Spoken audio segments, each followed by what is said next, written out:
Mission spéciale fécondation in vitro à la clinique Saint-Nicolas, un traitement d'azospermie chez l'homme. Procréation médicalement assistée pour les femmes âgées de 43 à 55 ans et qui désirent avoir un enfant. Tout cela est possible chez nous. Enregistrez-vous dès maintenant à la clinique Saint-Nicolas située à Porte-Novo, quartier à Boku, à 100 mètres du terrain de football. Contact plus 229 95 96 72 97 96 95 69 50 96 11 24 81.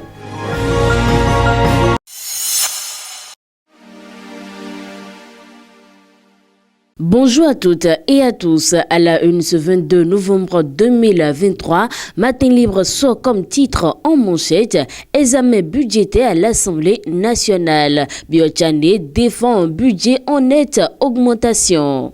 Abdoulaye Biotchane, ministre d'État chargé du développement et de la coordination de l'action gouvernementale, était hier, mardi 21 novembre 2023, au Palais des Gouverneurs à Porte-Novo pour la présentation des objectifs du gouvernement pour l'année 2024. Lesquels objectifs sont traduits à travers le budget du ministère du développement et de la coordination de l'action gouvernementale dont il a la charge.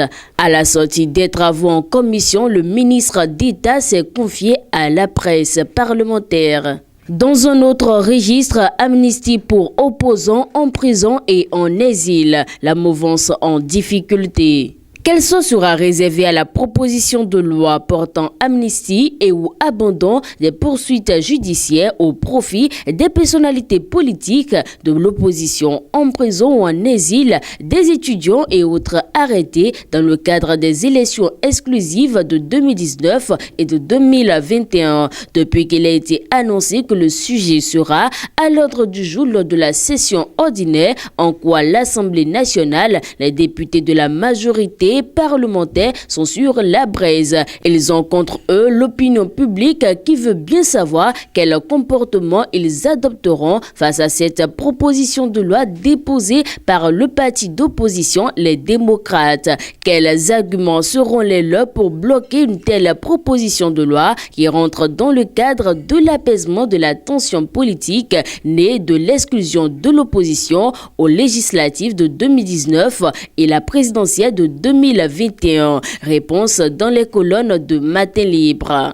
Construction de logements pour son personnel. La GDZ lance un appel d'offres. Lisez cet appel à la page 5 de votre journal. Rencontre internationale à Alger. La Cour constitutionnelle invitée au 6e dialogue judiciaire africain. Alger, la capitale algérienne, accueille depuis ce lundi 20 novembre 2023 le 6e dialogue judiciaire africain organisé par la Cour africaine des droits de l'homme et des peuples. Cet événement biennal réunit les présidents des cours suprêmes et des cours constitutionnelles, ainsi que des représentants d'instances régionales et internationales de 54 pays membres de l'Union africaine. La Cour constitutionnelle du Bénin est invitée à ce conclave et c'est le vice-président Nicolas Assogba et la conseillère Aleya Gouda Bako qui prennent part aux travaux. Dernier titre pour terminer, à présent drame à Atiémé, une femme enceinte et son fils meurent par noyade.